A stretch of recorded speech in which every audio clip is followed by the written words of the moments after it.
Man boobs treatment के लिए क्या आप टैमोक्सिफेन ले सकते हो? क्या वो इफेक्टिव है?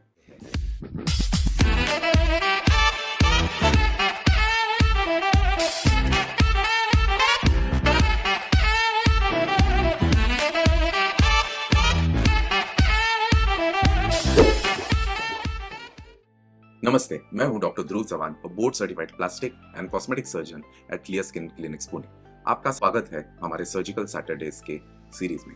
आज हम बात करेंगे गायनेकोमास्टिया के एक ट्रीटमेंट ऑप्शन के बारे में, जो है टैमोक्सिफेन। क्या ये सच में इफेक्टिव होता है? इस सवाल का जवाब जानने के लिए आप हमारे साथ बने रहे इस वीडियो के एंड तक। तो दोस्तों, ये काफी कॉमनली आस्क्ड क्वेश्चन है, जो स्पेसिफिकली उन यंग बॉयज की तरफ से आता है जिनको माइल्ड टू मॉडरेट गायनेकोमास्टिया है और वो इसका इलाज बिना किसी सर्जरी के करवाना चाहते हैं। तो गायनेकोमास्टिया, जिसे हम कॉमनली मेल ब्रेस्ट एनलार्जमेंट या मैन बूब्स कहते हैं, एक कॉमन कंडीशन है जो यंग बॉयज में और ग्रोइंग मैन में और इवन ओल्ड मैन में देखी जाती है। रिसर्च के मुताबिक ये कंडीशन मोस्टली हार्मोनल चेंजेस या हार्मोन इम्बैलेंस के कारण होती है, जिसमें ईस्ट्रोजन हार्मोन, जो कि एक फीमेल हार्मोन है, उसका लेवल बढ़ जाता है as compare to androgen testosterone, जो मेल हार्मोन होता है। इससे मेल्स का चेस्ट एरिया, सीना, फेमिनाइन उभरता हुआ दिखने लगता है। तो इस प्रॉब्लम को रिजॉल्व करने के लिए हार्मोनल थेरेपी की भी हेल्प ली जाती है, जिसके दौरान बॉडी में हार्मोनल शॉट्स या मेडिकेशंस को एडमिनिस्टर किया जाता है। टैमोक्सिफेन उन्हीं में से एक हार्मोनल मेडिकेशन है। आप शायद जानते नहीं हैं कि टैमोक्सिफेन ओरिजिनली ब्रेस्ट कैंसर के ट्रीटमेंट के लिए बनाया गया था, लेकिन गायनेकोमास्टिया में भी इसका positive effect as a side effect देखा गया, जिसके बाद डॉक्टर सर्जन्स ने इसे गायनेकोमास्टिया के ट्रीटमेंट के लिए भी प्रिस्क्राइब करना शुरू कर दिया। तो चलिए देखते हैं टैमोक्सिफेन क्या है और कैसे काम करता है। तो टैमोक्सिफेन एक सिलेक्टिव ईस्ट्रोजन रिसेप्टर मॉड्यूलेटर है, जो बॉडी में ईस्ट्रोजन के इफेक्ट्स को ब्लॉक करता है, टेस्टोस्टेरोन प्रोडक्शन को भी बढ़ाता है। इससे इसे ईस्ट्रोजन एंटागोनिस्ट भी कहा जाता है। फिजिशियंस इसे दिन में 2 बार एक 20 या 10 to 20 मिलीग्राम की मात्रा में देते हैं, तकरीबन 3 महीने तक। उसके बाद पेशेंट्स की रिपोर्ट के अकॉर्डिंग उन्हें डॉक्टर्स या सर्जन से कंसल्टेशन लेना जरूरी है। लेकिन टैमोक्सिफेन सिर्फ उन पेशेंट्स के लिए इफेक्टिव होता है जिनके गायनेकोमास्टिया सिम्टम्स रिसेंटली अभी शुरू हुए हैं या उभर कर आए हैं।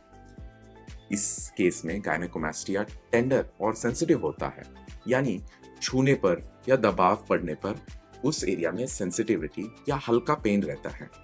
एक रीसेंट स्टडी के अकॉर्डिंग लगभग 70% तक के ये पेशेंट्स जिनको टैमोक्सिफेन दिया गया था, उन्हें partial two complete relief experience किया।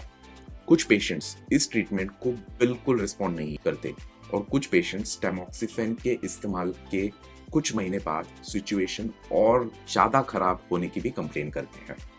एक और स्टडी में देखा गया है कि टैमोक्सिफेन के ट्रीटमेंट से गायनेकोमास्टिया के साइज में कमी हुई है। लेकिन ये सिर्फ कुछ पेशेंट्स में ही हुआ है, इसलिए हर केस में टैमोक्सिफेन का रिजल्ट अलग अलग हो सकता है। सो ये जरूरी है कि एक अच्छे फिजिशियन से आप पूरी जांच करवाने के बाद और गायनेकोमास्टिया के स्टेज का पूरा एनालिसिस करवाने के बाद ही टैमोक्सिफेन का उपयोग हो सकता है या नहीं, वो देख सकते हैं डॉक्टर की सलाह के बाद।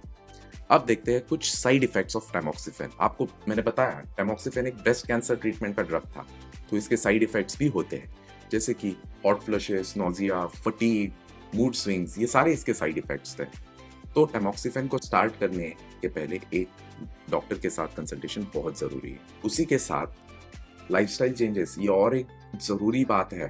तो टैमोक्सिफेन के साथ साथ कुछ लाइफस्टाइल चेंजेस करना भी बहुत जरूरी होता है।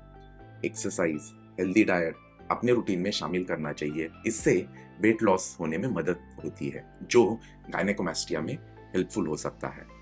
स्मोकिंग, ड्रिंकिंग, इस जैसे लाइफस्टाइल आदतों से दूर रहने से भी ट्रीटमेंट में एफिकेसी बढ़ जाती है। तो ये थी टैमोक्सिफेन के बारे में कुछ इंपॉर्टेंट बातें। याद रहे, हर केस अलग होता है, इसलिए गायनेकोमास्टिया के लिए टैमोक्सिफेन ट्रीटमेंट लेने से पहले एक एक्सपर्ट प्लास्टिक सर्जन से मिलना बहुत जरूरी है। अब मैं आपके सवालों का इंतजार करूंगा, और कोई भी सवाल हो गायनेकोमास्टिया या टैमोक्सिफेन ट्रीटमेंट के रिलेटेड, आप नीचे कमेंट सेक्शन में जरूर मेंशन करें और मैं आपके सवालों का जवाब जरूर दूंगा। और हाँ, हमारे इस चैनल को, हमारे सर्जिकल सैटरडेज सीरीज को सब्सक्राइब करना ना भूलें, ताकि आप हमारी अपकमिंग वीडियोस भी देखते रहें। धन्यवाद और मिलते हैं अगली वीडियो में। Until then, stay happy and cheers.